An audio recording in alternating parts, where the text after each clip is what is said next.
Good evening from Tampa, and welcome as we broadcast live the opening of the Tampa Bay Performing Arts Center. Okay, thank you very much, John. With me now is Tampa Mayor Sandy Freeman. Thank you for being here. I know that you are one of the original board members, so you must have so much enthusiasm and pride and everything. I can't even begin to tell you how I feel. I haven't been able to take this grin off my face for days, Cheryl. It's a wonderful happening for Tampa. Really one of Tampa's finest hours. Well, what will the impact be, both culturally, economically, for Tampa and the Tampa Bay area? Well, it's going to be wonderful for the local companies that now have a home in which to perform and will be able to build an audience and educate an audience. And it has been just exactly what the dream was supposed to fulfill. So it was really a dream come true for me and for so many others. I'm delighted with the way that's worked out. I think we've got a good structure in place for continuing for the future. Young people are being trained now, and this facility we're taping this in right now, it was part of the dream, but long term. This is an exciting time. It was just about 2 years ago that we were on the same site and had our groundbreaking.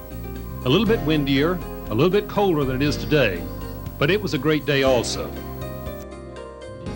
It's been an amazing transition, an amazing journey for me to watch that center grow. I mean, having been there from the beginning to now inheriting the great work of mayors who came before me and mayors who supported that facility and grew that facility and endowed Judy Lisi to empower that facility and to watch it become one of the top facilities in the country. And for me now to be able to take that torch and run with it and to grow the arts sector of our community with the Performing Arts Center as the anchor. I mean, I will tell you in no uncertain terms, that was the beginning of Tampa's metamorphosis. To the gentleman who, as much and more than anyone else that I know, was responsible in making this come about, the Honorable Mayor of the City of Tampa, Bob Martinez. Mr. Mayor. It's a great moment for Tampa. It's a great moment really for all who pursue the love of art, and certainly I'm delighted I've had an opportunity to participate in it. So I couldn't be more excited. I'm just the beneficiary of a legacy of great mayors and great leaders at the Performing Arts Center and great patrons and donors who supported it. I think that Performing Arts Center transformed this community. I think it was the beginning of us getting to that next level as a city. I think it really is a beacon of culture in this community, but more importantly, it set us down a path to distinguish ourselves from other, particularly southern cities. You know, being the finest facility south of the Kennedy Center means something. Transforming itself into the cultural icon of the South. And what happened after that Performing Arts Center was built, largely because of that, whether it was the Tampa Museum or the Children's Museum or the now completion of the Riverwalk shortly, will be looked upon as when Tampa turned the page. When Tampa realized that it wasn't destined to be a second-tier city, that it wasn't destined to be a working waterfront, that it wasn't destined to be a third-ranked southern city, that we had the capacity to be a great American city. And part of that greatness is the arts, and part of that greatness is culture. I'm looking forward, as I'm sure all of you too, to the actual functioning of the school when this land is filled with the roaring energy of eager and excited students and the teachers from all over the world, making their dreams come true. What do you do to inspire a kid? What do you do to make a kid identify more with himself or herself? What do you do to give a child an appreciation of something? And if you love the arts, it is something you can have for the rest of your life.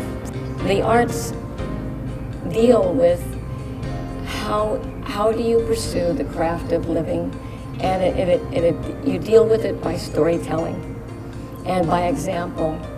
And that's what kids do when they come into the performing arts. And we were so fortunate over the years to have such wonderful leaders. H.L. Culbreth was the first chair, and Hank Schimberg, and Tim Guzzle, and Frank Morisani. And when I was asked to be chair, I thought, wow, how can I possibly fit in these shoes? But it's just been a wonderful, wonderful experience. It's been an incredible privilege and joy to lead this beautiful Strauss Center for the Performing Arts since 1992. And it really demonstrates what can happen when people believe in something wonderful, as this community has. And in that time, we started with 3 theaters. We now have 5 functioning, gorgeous theaters. We have the state-of-the-art Patel Conservatory, which is a model of its kind. It's nationally recognized. We have just a wonderfully artistic opera company, Opera Tampa, and now we're starting an opera festival this year.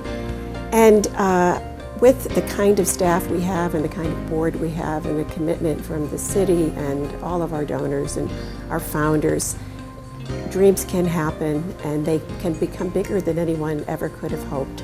The center has been a beacon to all who love the arts, to those who seek the thrill of the opening of a great new show, to those who have joy in watching children perform for the first time, to those who love grand opera, and to those who just enjoy the comfort that attends the hearing of a masterpiece.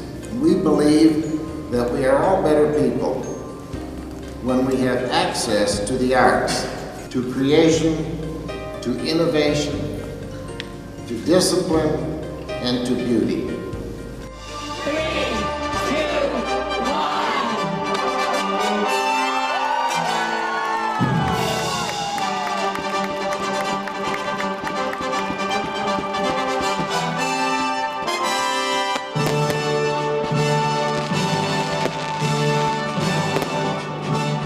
That was the beginning. It's not the end. That was the first chapter. We've got so much more ahead of us, but I think when we look back, that will be a pivotal point in our history. And there's just so much more to do. We're 25 years old, and we're looking at the next 25 years, and who knows what will happen.